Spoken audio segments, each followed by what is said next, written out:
कहते हैं। भाषा के लिखित रूप में विशेष स्थानों पर प्रयोग किए जाने वाले चिन्हों को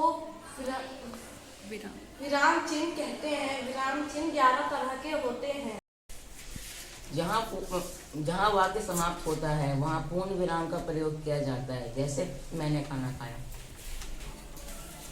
जहाँ किसी वाक्य को अलग करके बताया जाता है उसे अपूर्ण विराम कहते हैं, जैसे भावार्थ सहित व्याख्या कीजिए।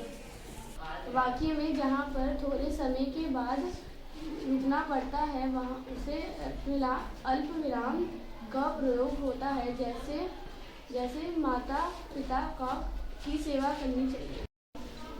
अर्धविराम अल्प विराम के कुछ अधिक समय तक ठहरने के लिए अर्ध विराम का प्रयोग किया जाता है, जैसे प्रधानमंत्री के आने पर सड़कों को सजाया गया।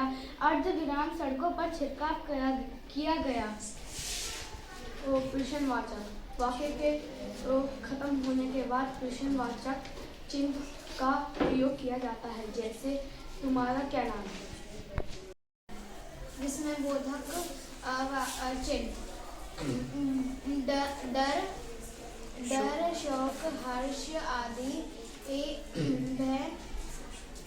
भाव को प्रकट करने के लिए शब्द या वाक्य के अंत में विस्मयबोधक का प्रयोग किया जाता है, जैसे अरे ये क्या दृश्य है। निर्देशक चिन्ह जहाँ किसी वाक्य के विवरण को लिखने में या बताने में प्रस्तुत किया जाए वहाँ निर्देशक चिन्ह का प्रयोग किया जाता है, जैसे मिसाल तुम रोटी लोगे।